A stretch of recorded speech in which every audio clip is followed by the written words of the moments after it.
Yes, here we go. A very good morning to you, Grenada, and the rest of the world. Feels like a Monday, doesn't it?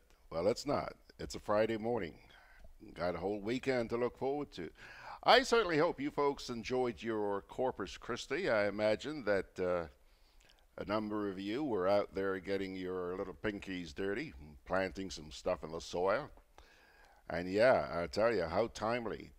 Do you remember the rain we had on Wednesday? Whew, whew, whew.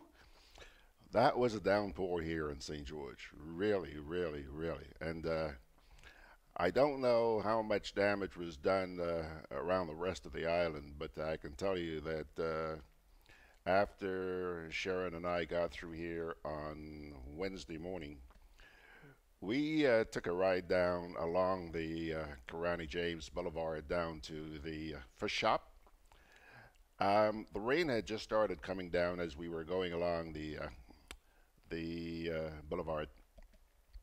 We spent about 10, 15 minutes at the fish shop, and on the way back, the lagoon road was already flooded. Huh? So yeah, I imagine you had some good stuff for planting yesterday. Well, good to see you. Let's get into today's edition of Good Day Grenada. Everything's okay here? Yeah, so far. We're going to begin with interesting story. And think this, I do expect that this is going to ruffle a few feathers. There are four Jamaican fishermen who are suing the U.S. Coast Guard. This is over an incident which occurred, I think, back in 2017, a couple of years ago. But it was a horrifying experience, and you're going to hear these fishermen tell their story this morning. So hang in there for that. And right after that, I'm going to read you a release that came out yesterday, which talks about the Jamaican government waiving the policy of the Jamaican government to, as far as the interception of fishermen is concerned. They they said that they waived that policy, which granted permission to the U.S. Coast Guard to do whatever it is they did. And you're going to find out what they did in just a wee bit. Interesting story. I've noticed this morning it started to make make the rounds on Facebook. But hang in there, you're going to get some first-hand information. Then we do have the national report for you. And I have to tell you right off the bat, the national report that you are going to be seeing this morning is actually Wednesday's national report. You know the GIS, they pretty much don't work on a holiday. Well, unless there's something very special going on. Well, there was no report yesterday, so we're going to bring you the report that they filed on Thursday night. And then, folks, yes, sirree, it being a Friday morning, I haven't talked with him, but I do expect that he's going to be here. I haven't heard anything to the contrary. So we do expect that Mr. Brian Pitt will be chatting with us via Zoom, okay? And that's going to be coming your way in just a few minutes. Good morning, Ryan. Ryan is saying, good day. Hey, Ryan. Now, here's a video which shows some Jamaican fishermen telling a harrowing story about how they were intercepted by the U.S. Coast Guard and subjected to inhumane treatment while on a fishing trip, fishing expedition in 2017. They are now suing the U.S. Coast Guard for illegally detaining them and subjecting them to the inhumane treatment for over a month. Wait until you see this. It's going to go straight to the heart. Following that video, I will share a release with you from the RJR News online site which says that Jamaica granted the U.S. authorities a waiver to detain local fishermen. Folks, check this out. I've been a fisherman from when I was about 8 years old. Almost all my life I've been a fisherman. I go fishing all over Jamaica. Wherever the fish is catching, that's where I'm gonna be. It was 5 hours going to the Mullen Key, leaving from Chilani. The plan was to go fishing, but things didn't go as planned, you know?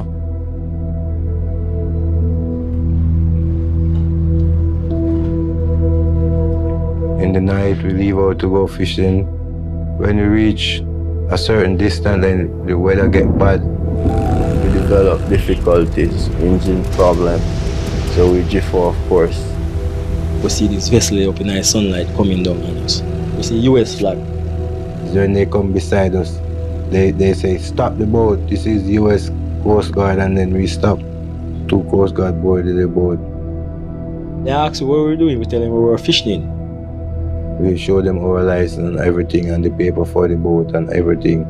And they say they're gonna call Jamaica. What's going on? We're like asking like, what's the process? And then they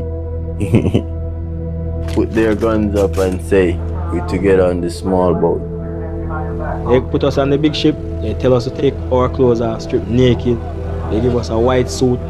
Then they chain us to the back of the deck. They put a cuff on our feet.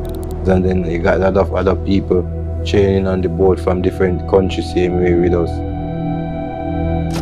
And gradually, you see a big fire. They destroy everything, fishing gears. They shoot up the boat, they light it and sink it. Burn our boat. Then take us to Cuba.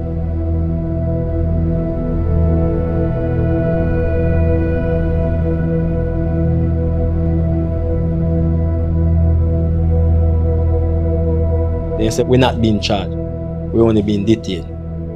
Every day we ask, can we get a phone call? They say no, it's against the policy. When we went in Puerto Rico, they find a tarpaulin and they cover the back of the boat so no one could see us. And we were there for like probably 2-3 days. All the time we chain. Every boat we go on, as they switch it over, they chain us. And they just give us cold food every day. Slimy, it's not good. You in the elements, the sun, the rain, the dew. Sun come burn you, rain come wet you. That boat we was on it during the hurricane. Clothes wet, the bed stuff they give us get wet. It was hard, man. It was hard, you know. Yeah, it was hard, you know. We know that we're in the hand of the US government and this is the way they treat us, you know.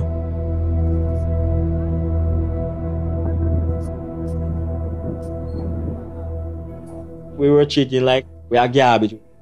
We're not qualified to come inside. So that's how we were on the vessel all the time. It was dramatizing, you know. Sometimes you could remember it. It comes back to your mind, you know, like the treatment, what you go through. Everything was right. It come like I just lose my mind completely. Everything was just... It make me feel like sometime I will jump overboard too. Enough time I think about jumping overseas and just forget about life. But sometimes I think back on my kids them. I just try to stay strong to see them again, you know.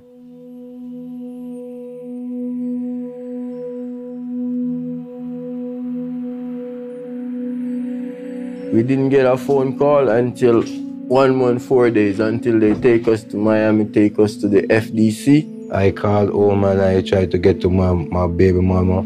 I didn't get to her. I tried to get to my brother and I didn't get to him. And I get to my cousin and she answered the phone and she said, oh God, thank God you're alive. The first time I called, it wasn't on that I got is our daughter. She burst out in tears immediately when she heard my voice.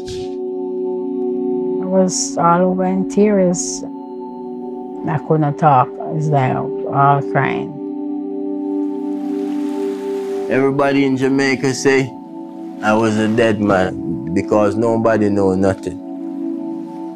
My kids, they've been dropping back from school and all of that because they're not hearing from me for the whole months. I think I never sleep 1 minute. I will sleep. I don't know how. I can't describe that feeling.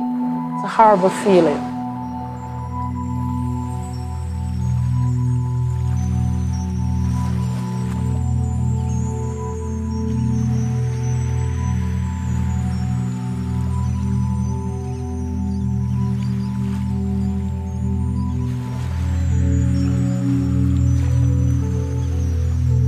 We know we're not guilty of nothing. And they lock us up unlawfully and charge us unlawfully. And I do my time, I do my 10 months. That's the only way we see we're gonna go home.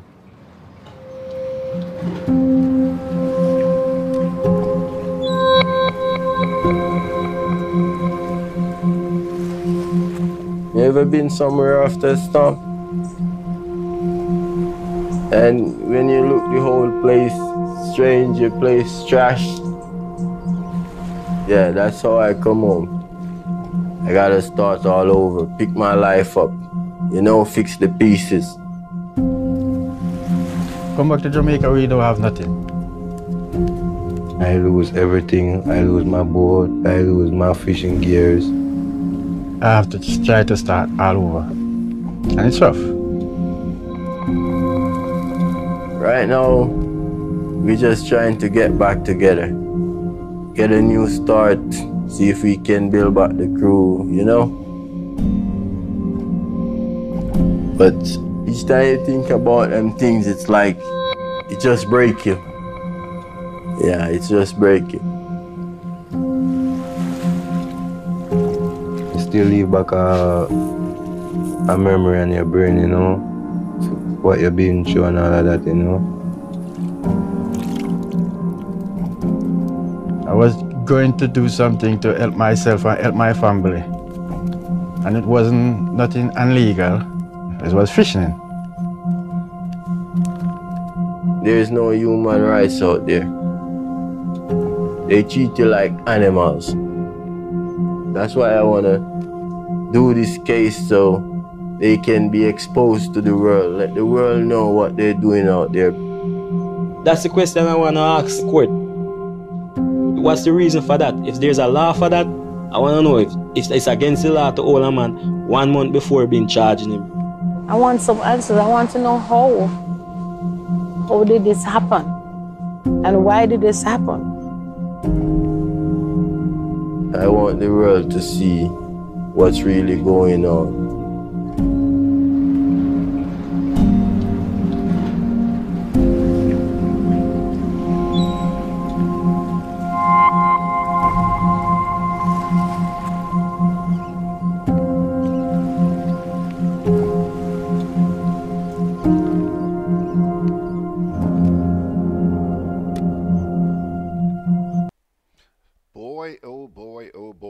That is a heart-wrenching story. And for those of you who may have joined us just a couple of minutes late, go on back after the program is over into the archive section. And actually, you can do it on Facebook about 5 minutes or so after the program ends.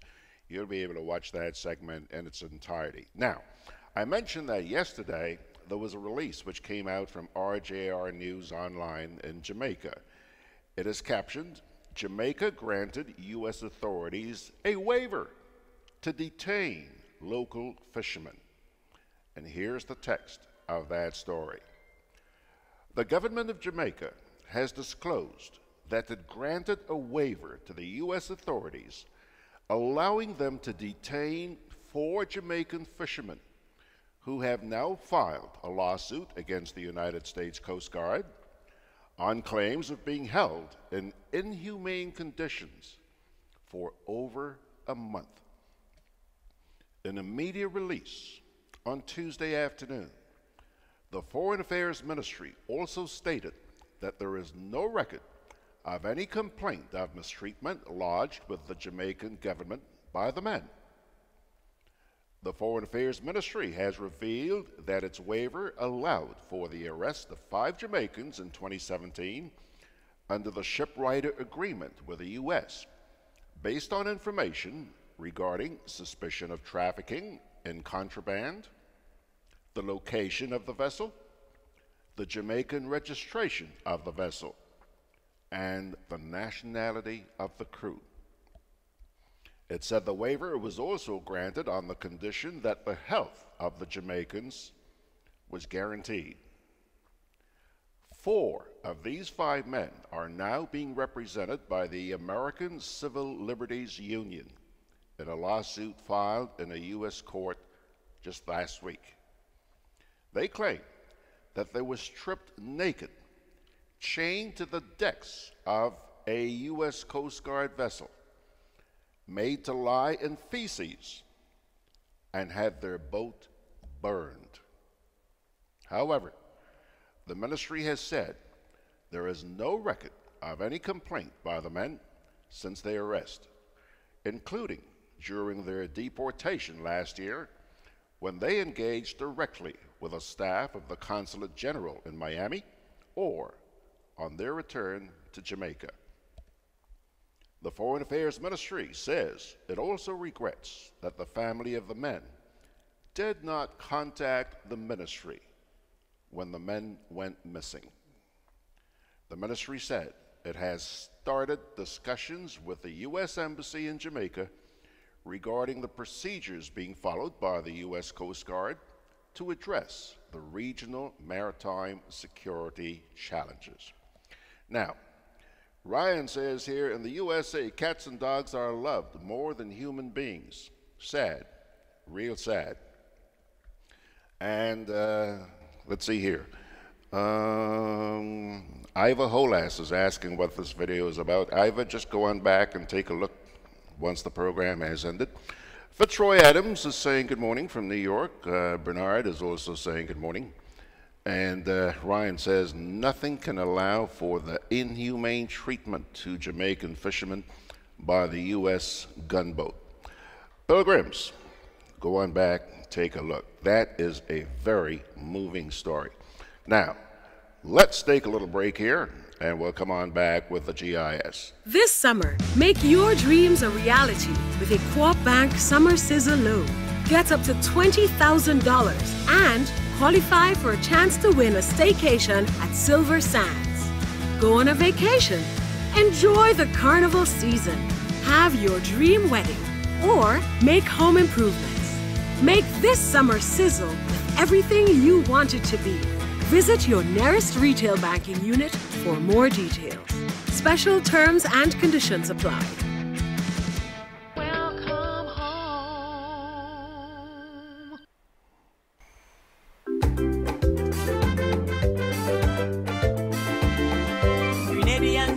Insurance Company, strength and stability. Grenadian General Insurance Company. Tell your friends, tell your family. We cover householders comprehensive, motor and even fire too. Contractors all risk burglary, public liability, professional indemnity, directors liability, and wait, we still have more. Come and find out more what you're waiting for. We are located on Scott Street, St. George's. For more information, call 440-2434. Tell everybody. Juve chocolates, cocoa nibs, and cocoa balls from Diamond Estate Grenada are now available at Amazon.com, Amazon.ca, Amazon.co.uk, and GrenadaMarket.com. Try their sensational touch of nutmeg and a touch of ginger chocolates, 75% dark and rich, 100% pure cocoa, and their 60% dark and sweet chocolate bars today. Amazon Prime members enjoy free shipping on these orders in the USA, Canada, and Europe. GrenadaMarket.com. When you can't come to the island, the products of the island will come to you. All right, folks, look, you know that I'm amenable to making exceptions, okay? At this point, we should be going into the GIS, but because we ran a little bit over time with the first story, Mr. Pitt is already seated on his throne. And I figure, look, we do it for Alan on Thursdays when he sometimes gets in here a little bit early and has to take off early. So why not?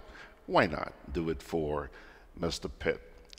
Now, I hope he's amenable to that. Let me ask. I'll do this the right way. Mr. Pitt, good morning, sir. Good morning, Mr. Grant. How are you today? Oh, I am fine, sir. I'm still feeling like it's a Monday morning, but I know it's a Friday morning. Mr. Pitt, are you amenable to starting a wee bit early with me this morning?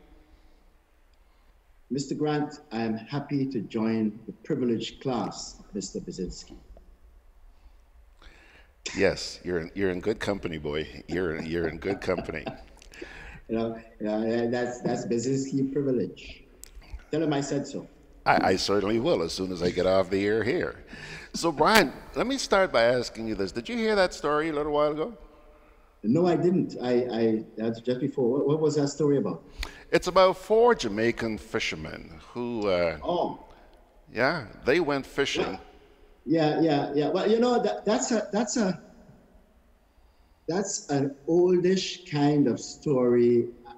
If I'm not mistaken, there was a United Nations report not too long ago about the Americans detaining people at sea in international waters. And because they don't come into port shortly after these detentions, on some of these boats, they have to keep these people for a while until they get into ports. And if I'm not mistaken, there are some legal matters before the American system where people are claiming mistreatment. The American Civil Liberties Union, they filed a lawsuit last week. Yes. And if I'm not mistaken, there is a Canadian group also filing lawsuit for some Central Americans who were caught supposedly moving illegal drugs around and were detained in inhumane conditions. So this is an interesting matter that, but you know, George, the Americans seem to do what they want, when they want, how they want it. Yep. And they seem to be getting away with all of this all the time because, you know, they are not aligned to any international courts, I believe.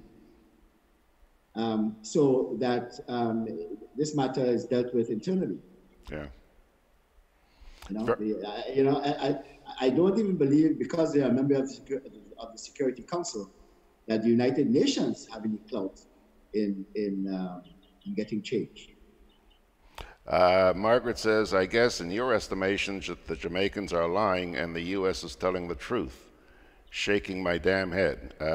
So says Margaret. No.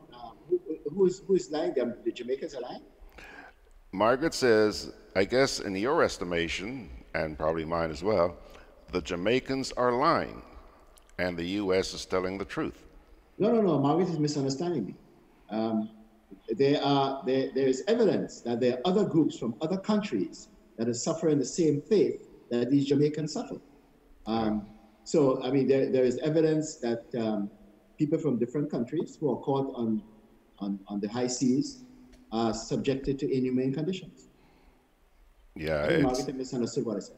Yeah. She says, thank you, Brian. Some of us seem to deny the obvious. No. This is a serious matter. Which has been quite repetitive over the years. Yeah. Yes, and the Americans have ignored complaints from several governments, including the United Nations, on this issue. Well, they don't have any respect for the United Nations, do they? No, they don't, unfortunately. Yeah. You know, last night we were doing a program called Make We Chat, and during the program I got up to go get a cup of coffee, a television set was on, and I haven't been watching a lot of television lately, so I'm not exactly sure when this happened. But apparently a U.S. drone was shot down by Iran, which is causing quite a bit of a brouhaha now. I have to confess, I have not checked out the details of this, but I would imagine that if Iran shot a U.S. drone down, it would have been over Iranian territory, wouldn't it? Well, that is the Iranians' position. The Americans are disputing that. And both sides are arguing that they were right. But given the history of American involvement in other countries, they tend to make up a case for going in. We remember Iraq. Yeah. Weapons of mass destruction. Yes, weapons of mass destruction. And Colin Powell, I believe, is still embarrassed by his presentation to the United Nations on this issue. Yeah, yeah. Ryan, but that's a very sensitive thing that's going on now, George, and we better hope for the best. Yeah. So I was speaking to somebody after the program last night, and I said, George, tomorrow morning when you wake up, there might be war, you know. That's how serious it is. Well, the only saving grace, Trump seemed to be a person who don't want to go to war. Maybe he feels if he goes to war, that might upset his base, which might be a good thing. Margaret says the drone was shot down on a Wednesday night. Brian, boy, I don't know. We live in a wacky world. Anyhow, since I sort of threw you off there, I'm going to get back to you in just a minute about Wendy's, but I want to hear what you have up your sleeve this morning. Take it away. George, one major issue. I heard a report by the Minister of Education on a new policy regarding alcohol sales on school compound. Am I right? Yes, sir. I heard that. And I found it interesting, that policy, because just a few days before that, I was talking to somebody who works in social affairs. Only to find out, George, that a shopkeeper cannot sell alcohol to a minor if the alcohol is open. In other words, they can't sell an eighth or quarter, but they can sell an eighth bottle or quarter bottle, providing it's sealed. And I said, "Pardon me, what are you telling me?" He said, "Yes, Mr. Pitt. You know, this issue has been an ongoing concern, that a kid can walk into a shop and buy an eighth bottle of rum, as long as it's sealed, and the shopkeeper has to sell it. But he cannot buy an eighth when the shopkeeper pulls it out to take it home." I said, well, there's something wrong here. Something wrong with your thinking, sir. Something wrong with your thinking. And the person said, "Mr. Pitt, you know, that's not all, you know." I mean, and I mentioned the fact that we have a lot of underage pregnancy in Grenada, George, of minors. And this person said to me, "Well, you know, Mr. Pitt, if the child who gets pregnant, does not want to move against the person who got her pregnant, there's nothing the police can do about it." And I said, "Pardon me? But if you have sex with a minor, it's an offense." Yep. Yeah? Yep. And in today's world, there are all kinds of ways to find out who the father of that child is. DNA. And if you can find out who the father of that child is, irrespective of the cooperation of that child, you can charge the person. Am I wrong, George? No, you're absolutely correct on that one. And while I'm thinking about all of this, George, I ask myself the question, what is the purpose of the Ministry of Legal Affairs? So if the Ministry of Social Affairs has some issues with the sale of alcohol and or pregnancy of minors, isn't that something that you take up with the Ministry of Legal Affairs to make sure that the laws in today's world can prosecute these people? You change the law as it regards to the sale of alcohol to minors, period, whether it's closed or not. And you change the laws as it relates to getting a young lady underage pregnant. Yeah. Am I wrong? Yeah. No, you're not. You know, I remember going to court some time ago, George, because I had a neighbor who burned some bush close to my boundary. and the fire came onto my property. And we called the police department and the fire brigade, and they came and they made a big issue. They put the fire out, and the police charged this person who was responsible. And we went to court, and the magistrate at the time said to me, Mr. Pitt, you know, this is a waste of everybody's time because the charge for this thing is $24. I said, pardon me? He said, yes, $24. So I was having a conversation with a friend of mine recently, and I told him this story. He said, Brian, you know, that has not been changing. So the effort that we put into alerting people in the dry season about not burning, if you burn, the charge is $24. What is the purpose and role of the Ministry of Legal Affairs? If not, you know, we have some laws on the books from 1930 something and 1940 something. Some of them probably still expressed in punctual offense. And we have not changed some of these things, George. Well, that's been a long-standing issue here, Brian. We have so many laws on the book, you know. If somebody sneezes, you go to Parliament and you set up a law. But then, first of all, the laws aren't well thought out and then not enforced. Well, it must make the job of judges and magistrates very, very difficult. Well, you should sit and talk to them sometime. As they try to enforce some of the laws we have on the books. Yeah. You know, and I think it's an issue that different government departments need to take up with the Ministry of Legal Affairs. Or legal affairs need to be asking the question of varying government departments, tell me how we can make your job easier by updating some of these laws that is on the books. And I don't know that information, that dialogue is taking place. Yeah.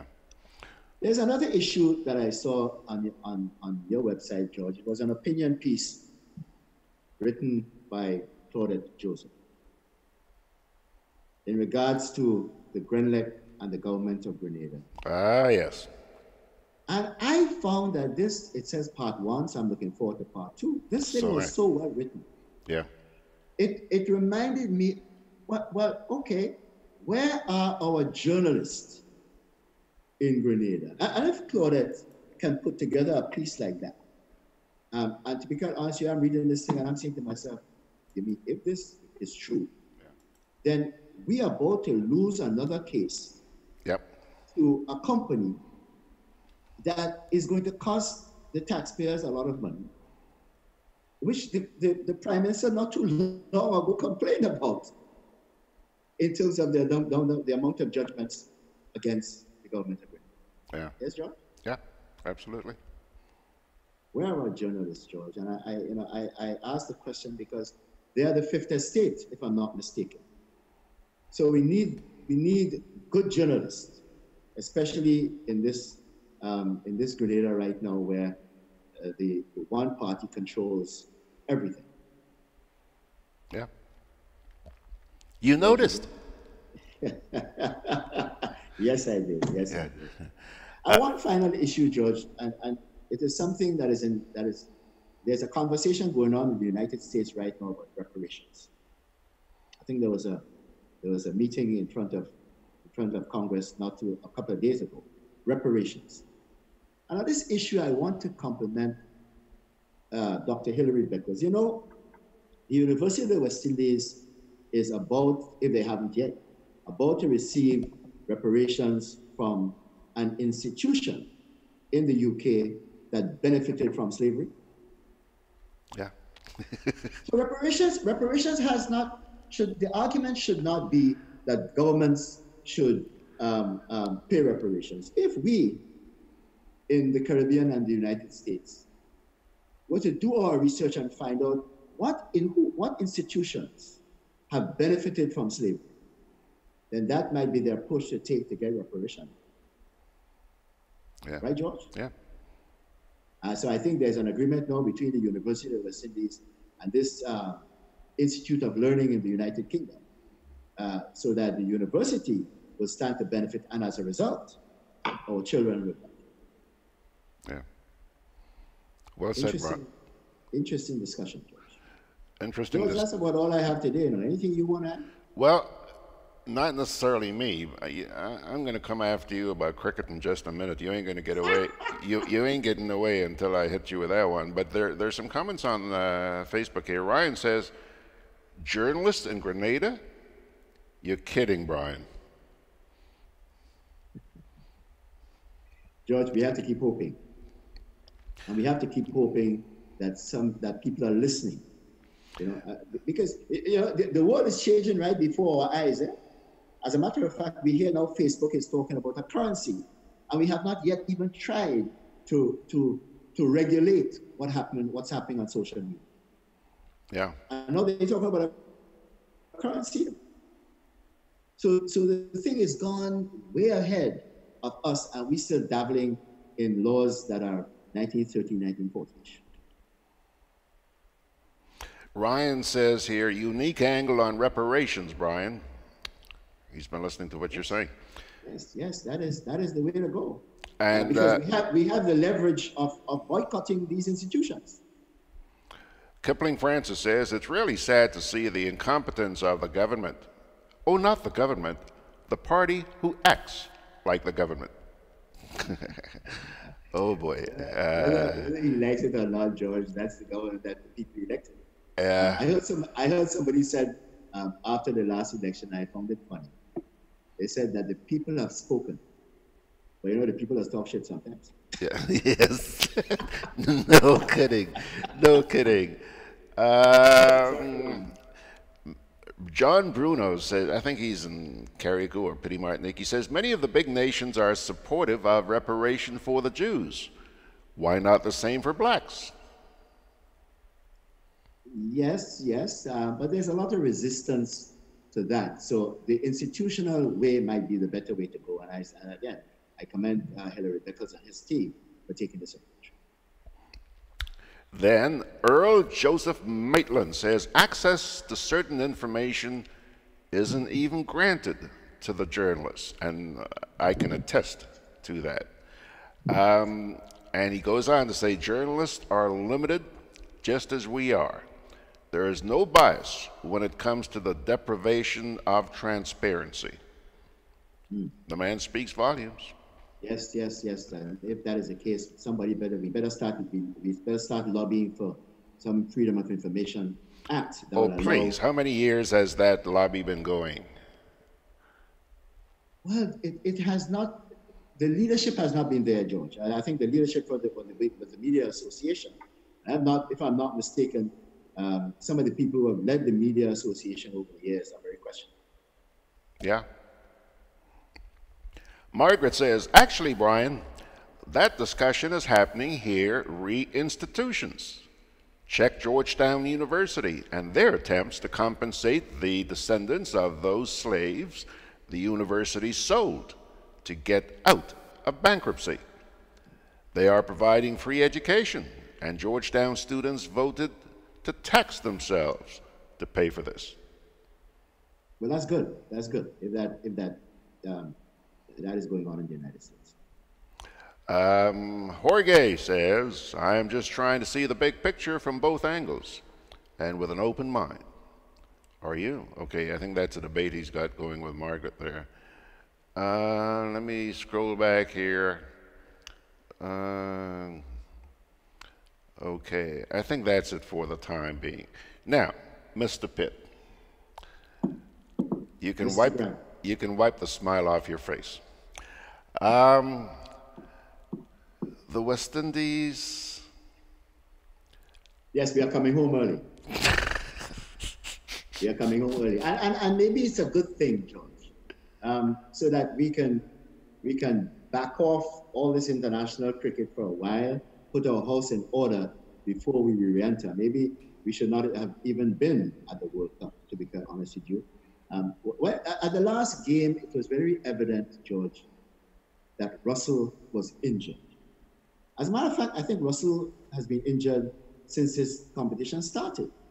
So we have been playing a very unfit person who is known to hit sixes in a 2020 game and hope that he'll perform in a 50-over game. This is not making excuses. I believe we still have a very good team on paper. I believe that if we selected the right team, we could have been competitive in this World Cup. We have Roach sitting in the pavilion, and he's a strike bowler that can take wickets. So maybe it's a good thing that we're coming home early, so we can put our heads together, huddle, and see how we can plan the way forward. I don't know whether you saw it or not, but there was somebody in Trinidad who was just heartbroken by the performance of the West Indies, and he blamed it all on the management or the coaching of the team. Did you see that? No, I haven't seen that, but I won't be surprised, because I mean there are a lot of people acting now. I think there's an acting head coach, there's an acting assistant coach, there's a lot of people acting in roles, because the new management of West Indies cricket fired a lot of people when they took over. Yeah. I don't know that they had good reason to do that, but I have to trust that they had good reason. So maybe when we start to rethink our position in West Indies cricket, select a new selection panel, put a proper coach in place. By the way, you know, Mr. Simmons was a very good coach. And I think he was a coach that was accepted by the players. He tried to fight for the players' interests, and himself and Mr. Cameron fell out and he lost his job. There you go. As a matter of fact, I believe that it cost the West Indies board some money because they had to compensate it because he was unduly dismissed. So maybe we need to put our heads together and plan the way forward for our West Indies team. You know, I really wish I could run that piece, but I won't, because this guy was very passionate, and he was almost in tears. I mean, you know, he claimed that the team was causing people to have heart attacks. Seriously. And unfortunately, there were just too many obscenities in the piece, so I decided, you know, not to run that. But the message came across loud and clear. By the way, here, well, we don't seem to have the formula for the 50-over game. We can be very competitive at a 20-over game because we vote. You know, we vote. You know, we want to hit a 6 by every ball, but we have 50 overs. You know, and 300 runs is a good total in yes. Northwest. Yes. Bangladesh chased that down the other day. Yes. And embarrassed us, to be quite honest with you. It was embarrassing. Yes, it was. It was. And but we had our bowling was one-dimensional. I was just going to point out to you, it pointed directly at the bowling because the batsman did tally some numbers. Ryan says West Indies cricket seems impotent, Brian. Ryan, be patient. We'll start winning again. You know, Brian, I'm going to have to put you into the same category as Winty. Actually, one day I should probably have both of you have a discussion, and boy, would that be something to behold. Thanks a lot, Mr. Pitt. Thank you, George. Have a good weekend. You too, sir. You too. Can you believe it? Today is actually Friday. Yes, it is. Doesn't it feel like Monday to you? No, I look forward to going to the market tomorrow. Okay. But I look forward to Friday. Okay. Have a good one, George. Thanks a lot. Take care. Mr. Brian Pitt there on a Friday morning. Isn't he a treat? Isn't he a treat? Yeah. And now he's been elevated to the same post as the same position as Mr. Alan Baczynski. Let me try this. Jorge says, here in the islands, an alarm is always broadcast when similar unfortunate cases take place, most times on the same day. Is Jamaica the exception to common sense? Okay, don't know what that's about. Okie doke, folks. Reese Francis says, you mean a big disappointment, but mainly on the selector's part. Yeah, Reese. Yeah, boy, there's going to be a lot of analysis done when this tournament's over. And it's a setback for the West Indies, but we have to continue being hopeful, like Brian and Winty are. Take a break, Pilgrims, and we're going to come on back in just a wee bit. My name is Kizzy Marisha. I've been a confectionery maker 16 years now.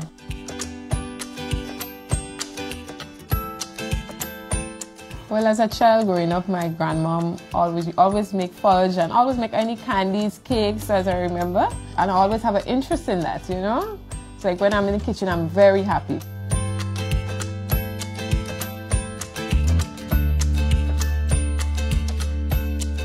If you're making coconut fudge, you just grate the coconut, you squeeze the milk, and then you strain it, then you add your sugar, and then you put it to boil. And then after, when you reach a certain stage, you get thick, so you got to beat it.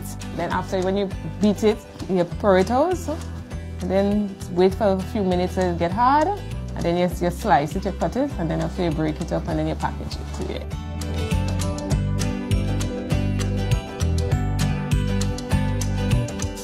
Providing food for 16 years now.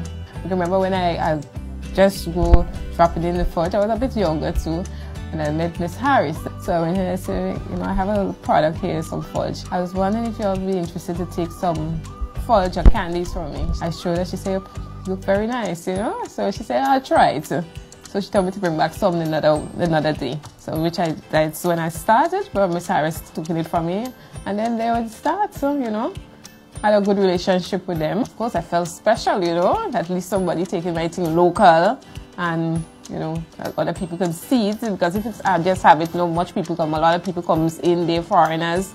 So it was kind of special, And especially when I go in there, all the workers is very nice to me. If I pass and they say, Kizzy, you bringing anything this week? The thing finished. They always look out for me. That's what I like. The atmosphere is nice in there. My name is Kizzy Marshall. I work with Food Fair to provide you with sweet treats.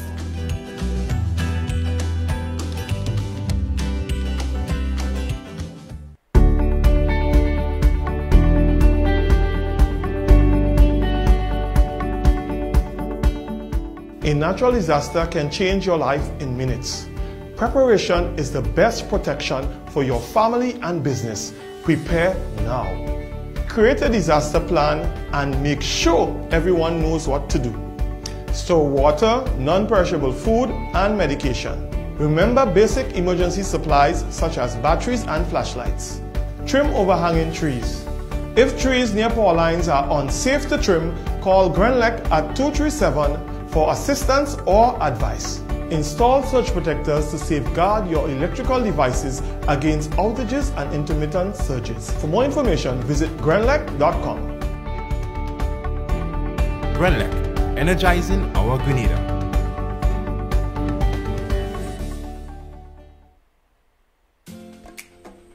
Juve chocolates, cocoa nibs, and cocoa balls from Diamond Estate Grenada are now available at Amazon.com, Amazon.ca, Amazon.co.uk, and GrenadaMarket.com. Try the sensational touch of nutmeg and a touch of ginger chocolates, 75% dark and rich, 100% pure cocoa, and their 60% dark and sweet chocolate bars today. Amazon Prime members enjoy free shipping on these orders in the USA, Canada, and Europe. GrenadaMarket.com.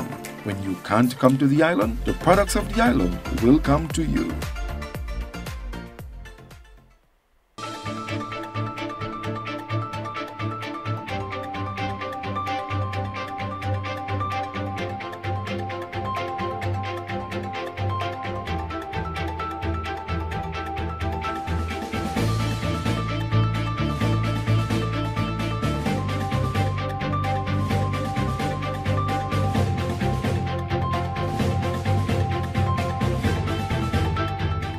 Construction of Guave Polyclinic ahead of schedule. Details to this story and more in the National Report.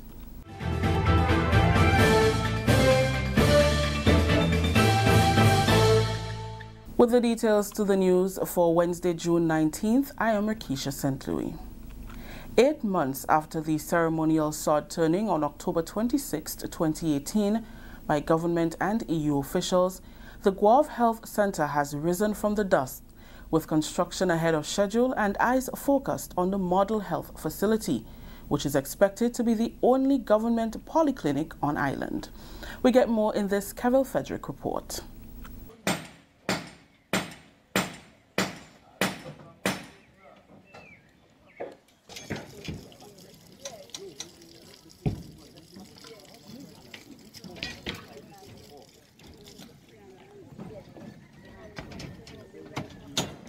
led by a team of engineers, architects, and the representatives of the Chinese construction firm Xingdong Fire Young Caribbean Construction Group, Health Minister the Honorable Nicholas Steele accompanied a delegation from him. During the 2018 election campaign, the Kate Mitchell ruling New National Party did promise the people of St. John and St. Mark that the Guave Health Center would be reconstructed bigger and better. And from all indications thus far, the 3-story polyclinic is well on the way to becoming another government promise signed, sealed and delivered. His ministry, as well as officials from the Ministry of Works and the European Union Development Fund within the Ministry of Finance, on a tour of the Guave Health Center project site.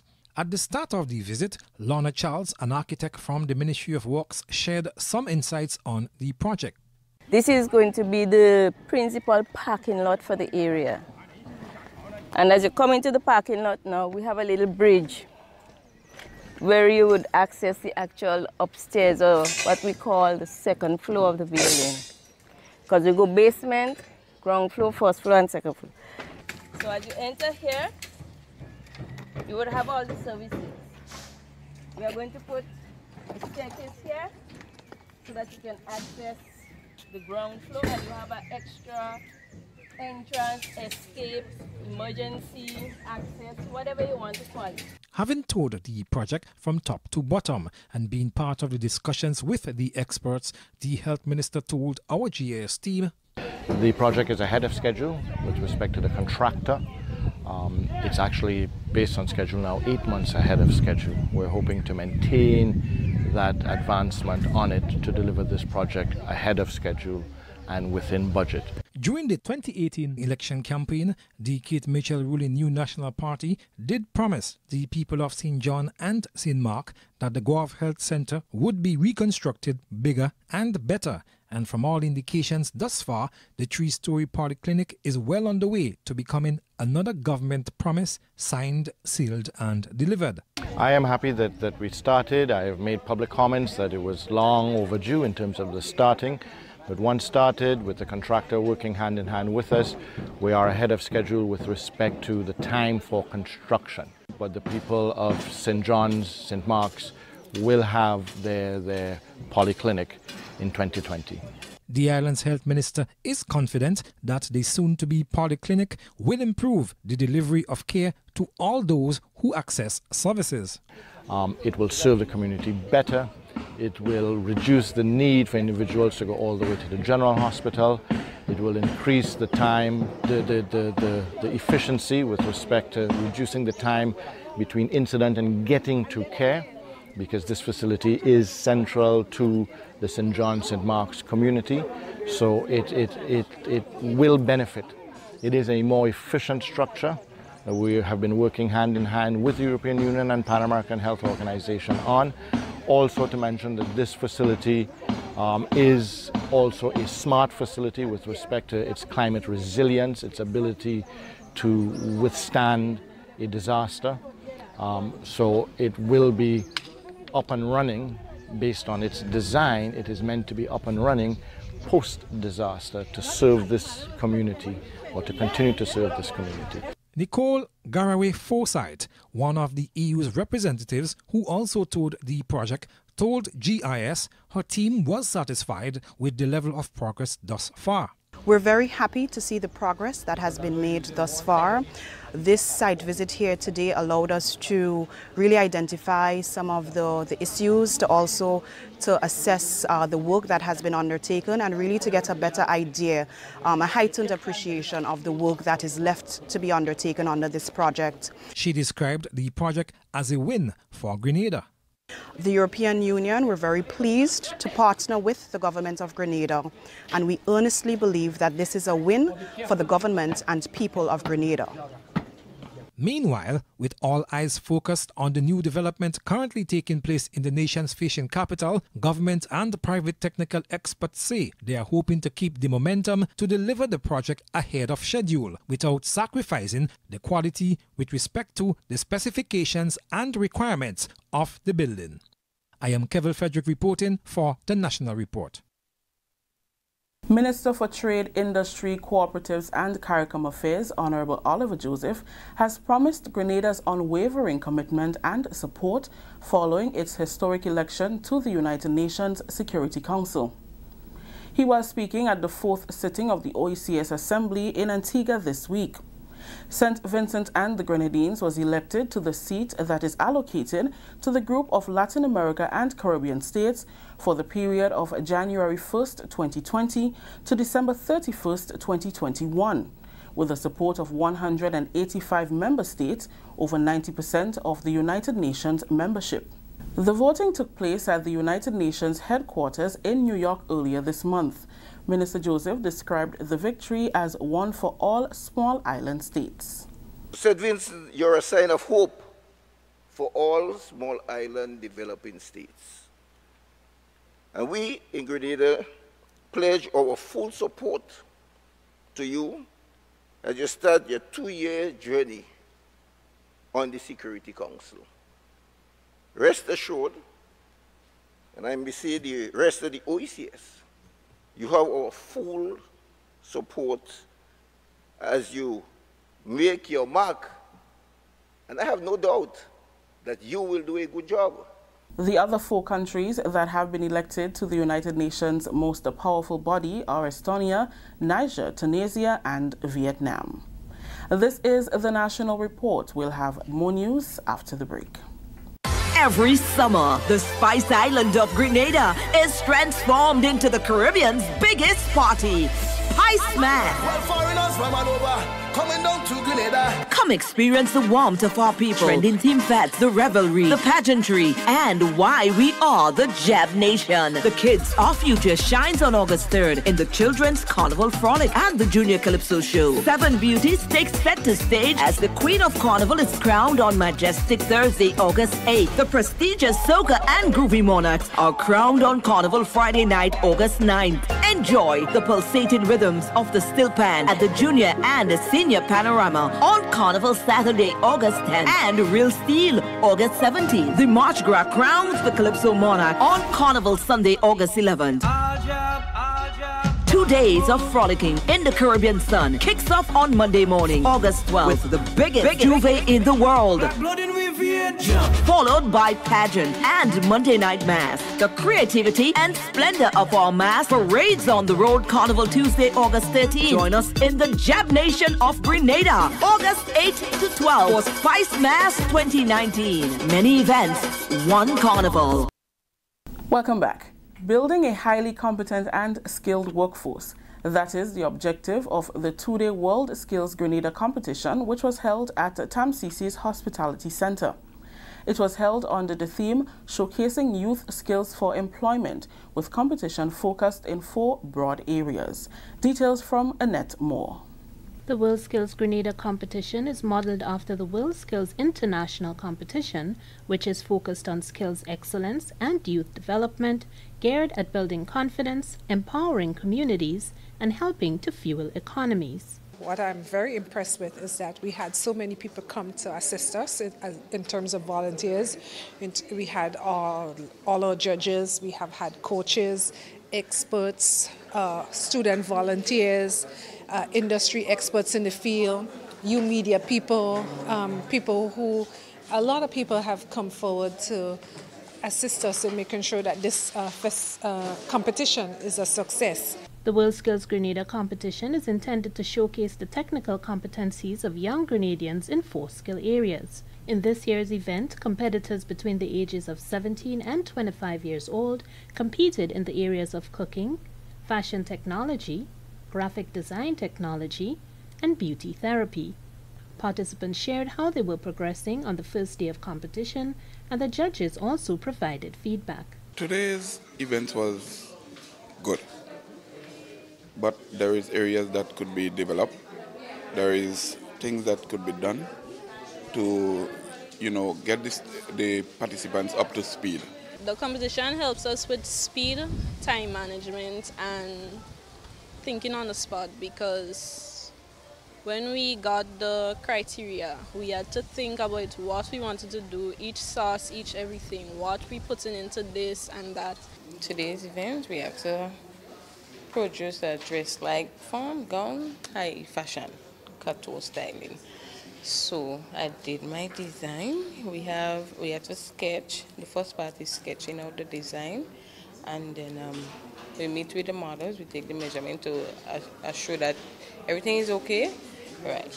So then we draft. After the sketching, we draft. That's the phase that we in here now.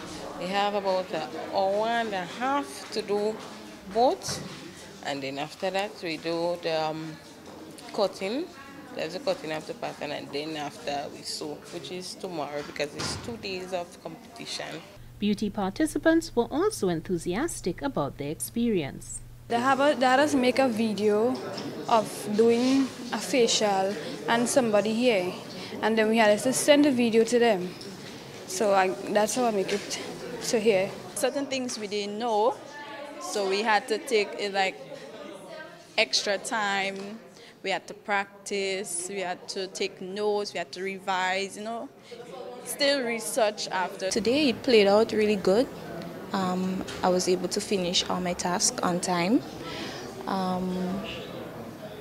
The competition itself, it can be a little challenging. It was at the beginning for me. And I'm looking forward to doing my best, and I guess may the best win. I'm happy to see things like this. I'm happy to see young people given a chance to hone their skills, especially in the beauty aspect of the business.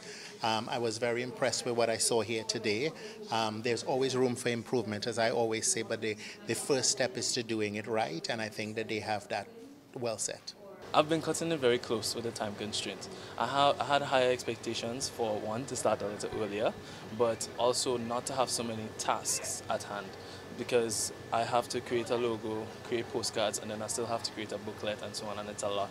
So time is of the essence. Other exhibition displays included robotics, cosmetology, bartending, baking, the Internet of Things, bow tie craft, massage, facials, and more. This being the first World Skills in Grenada, from today, even at this point, we have learned a lot, and we are seeing a number of areas that we need to improve on. And for tomorrow, please Lord, there are some areas we are definitely going to work on to improve, to ensure that the competition starts on time and the participants has the best experience ever in this World Skills. Grenada became a member of World Skills Americas in July 2018 and will be eligible to send participants to World Skills Americas competitions when they are held every 2 years.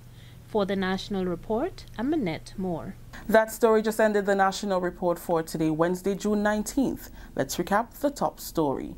Construction of Guave Polyclinic ahead of schedule.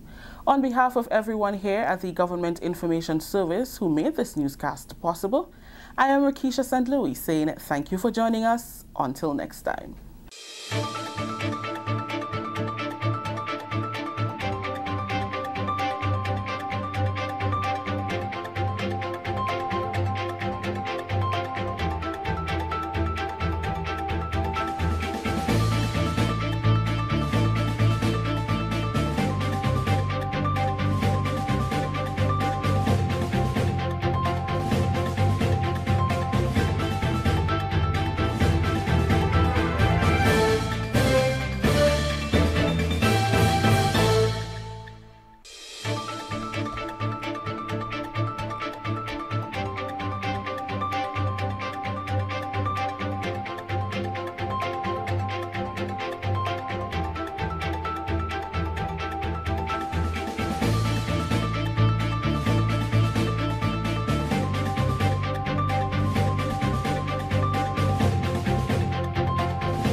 Alrighty, folks, it's crunch time. Just about time to pull the curtain down on today's edition of Gudday Grenada. By the way, the piece that we did at the top of the program this morning about the Jamaican fishermen, that seemed to have spurred quite a bit of activity there on Facebook, but we're out of time, so we're not going to be able to deal with that. If you did not see the entire piece, go on back in a few minutes. Once we shut things down here, we'll be up on Facebook, and a little later on, it's going to be up on YouTube. By the way, click on the subscribe button on YouTube, and whenever these programs are done, they'll come directly to your inbox, okay? So you won't miss anything. Now, quick little, let me see here. Quick little break, and we'll wrap it up. Juve chocolates, cocoa nibs, and cocoa balls from Diamond Estate Grenada are now available at Amazon.com, Amazon.ca, Amazon.co.uk, and GrenadaMarket.com. Try their sensational touch of nutmeg and a touch of ginger chocolates, 75% dark and rich, 100% pure cocoa, and their 60% dark and sweet chocolate bars today. Amazon Prime members enjoy free shipping on these orders in the USA, Canada, and Europe. GrenadaMarket.com. When you can't come to the island, the products of the island will come to you.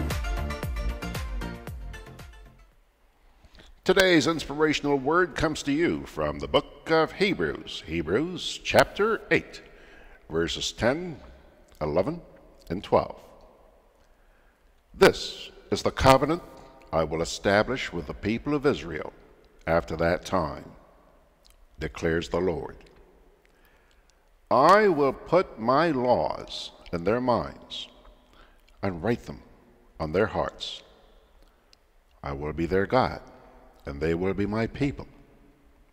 No longer will they teach their neighbor or say to one another, know the Lord, because they will all know me, from the least of them to the greatest. For I will forgive their wickedness and will remember their sins no more. Hope? Yeah. Hebrews chapter 8, verses 10 to 12. And on that note, pilgrims, I'm going to take this opportunity to wish you a wonderful weekend and also extend an invitation to you to join us on Sunday morning. I understand we have the Black Wizard coming in here, and he's about to celebrate his 50th anniversary as a Calypsonian. Didn't know the guy was that old, huh? So Sundays with George Grant, Sunday morning from 9 to 12. Join us. In the meantime, may the good Lord bless and keep you. And folks, I hope that all of the desires of your heart come true. So long.